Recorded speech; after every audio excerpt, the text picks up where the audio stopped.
My name is Ghostboy259 and I played Strayed Lights.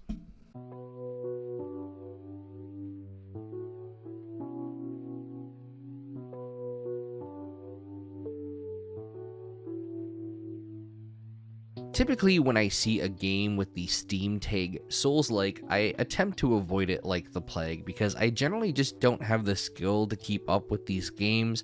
But as the genre definition gets muddier and muddier, sometimes it's literally just a game with boss fights, which to me isn't a Souls-like, but I've also never played any Souls games, so heck if I know. But I also enjoy Death's Door so much that I'm more open to giving things a try.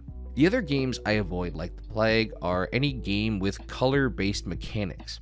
I love match 3 games and I occasionally play some of those easy color sorting games on my phone, but realistically it's just too difficult for me to play because I'm colorblind, and not enough developers have added an easy way to identify things without color or added colorblind modes. When I saw Strayed Lights on sale for less than $5 and I saw the art style, I knew it was something I was interested in trying regardless of the genre and the use of colors. That's honestly just the power that a pretty game has over me. If you want to watch me play this game for the first time, you can go to youtube.com/realityescapeplays and see the highlights. If you want to be in chat while I stream games in the future, you can follow me at twitch.tv/ghostboy259. If you want to join the Discord or help support the channel through Patreon, you can find all the links at realityescape.ca. And hey, while you're here, feel free to subscribe to discover a new indie or AA game every Sunday. The first game from French studio Embers, Strayed Lights is a very artistic game without a defined story. The opening reminds me a lot of Kingdom Hearts. There's a lot of light versus shadow themes, and the base concept is that you have what the game calls siblings, who I guess are corrupted to some degree, and you need to defeat them in battle in order to save them. The main way to damage enemies is actually not by striking, but rather parrying, but it's also just not as simple as that. As enemies attack, they will glow one of 3 colors: blue, orange, and purple. And before I get any further, major shout out to the devs who made a game with color mechanics and added a colorblind mode. I genuinely do not think I would have been able to play this game without it, although even with it, I still did have some troubles telling the blue and purple apart in a split second, and I think the only way to fix this would have been to avoid using purple altogether. I understand that they wanted a mix of red and blue because the purple attacks are unblockable in this game, so it feels like it's an evolved form of attacking, but maybe in the future use a color like yellow or something that is completely different. Then you wouldn't have needed as much of a colorblind mode, but for what it's worth, I'm just thankful the option is there at all. When you parry an attack, which the timing is hitting the button about half a second before they swing, it's not the exact second, which is kind of what I prefer, but you know, it is what it is. You will block all damage, and if you're matching the orange or blue color that the attack is, you will lower the enemy's energy bar. Or if you're fighting a boss, you fill your own energy bar, but it's the same thing.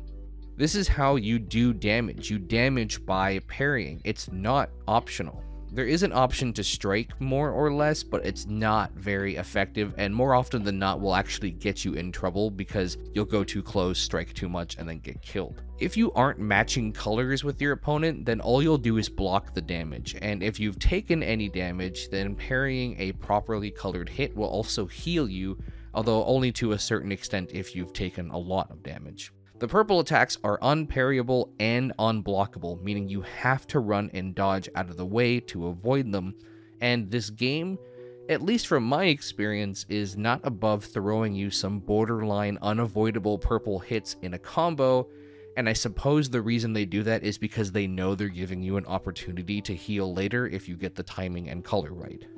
As you can imagine, things get hectic very fast. You are trying to dodge attacks, jump around, parry hits, strike occasionally, make sure you're the right color, and the only real way to do this is to memorize the opponent's attack patterns. Unless you have incredible reflexes, there will be some trial and error involved, and you probably won't go on a streak very long of hitting and blocking everything perfectly, but the cost of a death is just an immediate reset right before the fight. You can just get back into it immediately. Maybe I just don't understand the idea behind Souls-like games, but to me it feels like a core mechanic is dying, losing some progress, and then not getting that progress back until you kill the boss, but here it's just an immediate reset. It just throws you right back in. There is a skill tree, so you have some tools to help you out. Between boss fights, you have regular mobs, of which there's maybe 4 types, and killing them will give you an upgrade that you can spend on a few options. There's focused parry, meaning you can hold it a little bit beforehand, but you still need to let go of the parry on time, so I don't know if I love that. You can get more health, the ability to counterattack if you parry a sequence a few times in a row, you can get more ability points, and a strong attack. There is a set amount of normal enemies in the game. There's no respawning, and thus there's no grinding to get these points. And I don't know if it's just a coincidence or not, but I found myself 1 kill away from an upgrade right before a boss fight more than once. So either they did that intentionally so the next phase after a boss fight feels more fresh, or they only had the perfect amount of enemies in between bosses and I just happened to miss one. If you look at the gameplay as I'm exploring around here and you think it kind of looks open world-ish, it's not really. The game funnels you into the bosses pretty well, but outside of one section that's like really open, everything else is just pretty closed off. So if I did miss one, I would have a hard time figuring out how or where they were. I could also be entirely wrong. Maybe you can tackle the bosses in any order, but I, for some reason, just doubt that to be the case. There are other abilities you get from defeating bosses, but there's only 3 of them. Balance allows you to not have to worry about colors when parrying. It's easily the best one in my opinion, especially when enemies are attacking so fast. There's a shock one which briefly stuns the enemy, and a blast one which is an attack that interrupts the enemy's attack and steals a chunk of their energy away. And you only have a few of these per fight. At the end of a non-boss fight, you will get at least 1 ability point back, so it is worth it to just use it once for a fight because you might as well. So as you can guess by the information I've given you so far, there's really not that many enemies in the game. You'll encounter maybe 10 to 15 in between boss fights. Once you learn the pattern, they're pretty easy to figure out. The game will try to throw curveballs at you by throwing 2 enemies at the same time, which can feel unfair, and that's mostly because it is. Dying here gives no additional punishment, whereas winning fully heals you and, like I said, gives you back 1 of your ability points.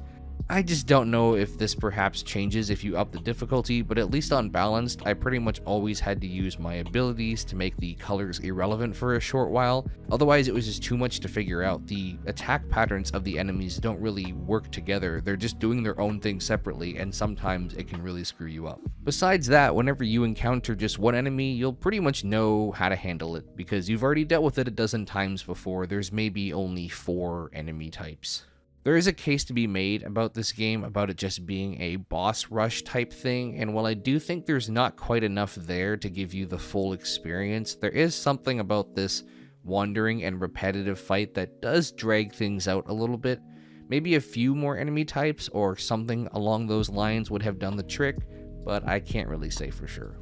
While you're exploring the map, you'll find these little orbs that's hanging around, and if you want, you can go search for them, and after you collect a set amount of these, they'll increase how much energy is taken per parry or hit.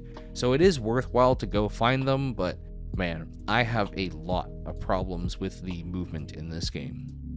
Traversing the game is confusing and sometimes frustrating. As I said before, I was initially confused on if the game was open world or not, or if it feeds you into a specific direction, because one of the first places you go to is this large cave, which is this hub area, and you get teleported here after a boss fight, but they're not telling you anything. I have no idea where I am, I have no idea what this crystal is, there's no dialogue or anything like that, and I have no idea where to go. There's people standing around, I don't know if they're friendly, I don't know if they're enemies, I don't know what's going on, I don't even have a map. And I don't mind not having a map, as the pathway once you get started is pretty linear, but it's hard to even find the starting pathway. The game isn't exactly long, and there's 2 hub areas, and the second one in particular is so open-ended that I ended up going back to the same place twice for no reason, and it was just a lot of wandering around that added probably 30 minutes to my game, which was only 4 to 5 hours anyways, and it's just me figuring out where to go.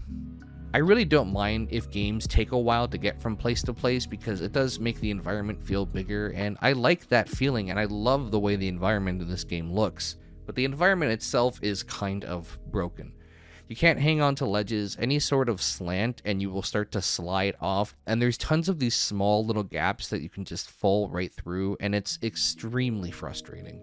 I saw this pile of rocks in the first hub area, and I figured, like most people probably would, that there's a reason they're here, and I tried to jump on them. And there's just not enough speed or momentum or height to do anything, and when you get close, you just slide off. I still don't know if these rocks are anything, if I was supposed to do anything. I didn't need it to complete the game, but I don't know why they're here. In general, it's just way too hard to gauge what's possible to get to. Some of the jumps are way too specific for a game that isn't about platforming and really doesn't have any. Sometimes you have to walk alongside a ledge, and there's only one other point in the game where you have to do that, so you don't know that because the game hasn't told you that's a thing you could do. And then there's this one part here where it was just ridiculous that I could not jump this gap. I can't fathom why I can't jump it, but the physics were always sending me flying, and it just seemed like a place that I should be able to jump to. And ultimately, I think this was the most annoying part. It made me way too cautious while exploring, and I don't like that. I'm not really sure how this part got past the initial testing and wasn't fixed or refined a bit, but it's also possible I'm just uniquely bad at video games and no one else had this experience. I couldn't see anyone else talking about it, but it did kill me more than once. The game is challenging at moments. I felt like I really had to stay calm and focused to get better. The boss fights are fun. I do wish there was a little bit more. Like I said, the game is only about 4 or 5 hours tops, and 3 of those hours feel a bit tedious. So much of the boss fights are just learning the patterns, but unless you get the timing down right, it won't matter. Honestly, for me, some of the fights just felt like I had to get lucky after a while. At no point did I ever face a boss where I felt 100% confident that I could parry every attack in a cycle, and some people in the reviews on Steam feel like the timing is just straight up inaccurate. I try not to blame the game when I can. However, it might actually be the case that the timing is just very weird and strange, and I never really got the hang of it. Unfortunately, a downside to small indie studios is that they don't often do player testing outside of people in their studio, so it's very possible they just never got this feedback, but also, we could all just be a bunch of whiny babies who suck at this game.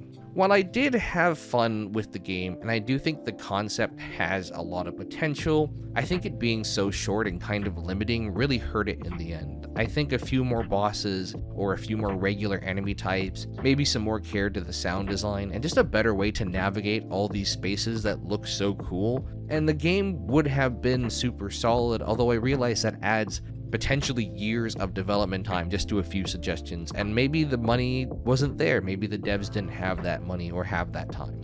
The visuals really are great. They're probably the best part about this game by a long shot. Like I said, I'm a Kingdom Hearts fan, so this kind of stuff always has spoken to me since I was a child. I thought all the environments wouldn't be that good after the icy cold ones, but I was actually pleasantly surprised about how many different things they could do.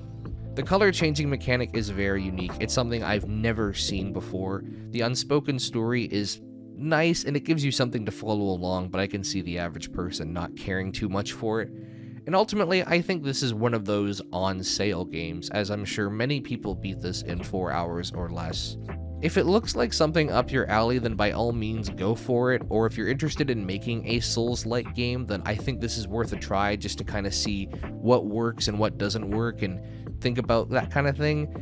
But I would definitely recommend getting it on sale if you're going to get it. I can't imagine you would feel too satisfied paying full price, and if someone were to ask my recommendation for a Souls-like game, I don't think this one would come to mind.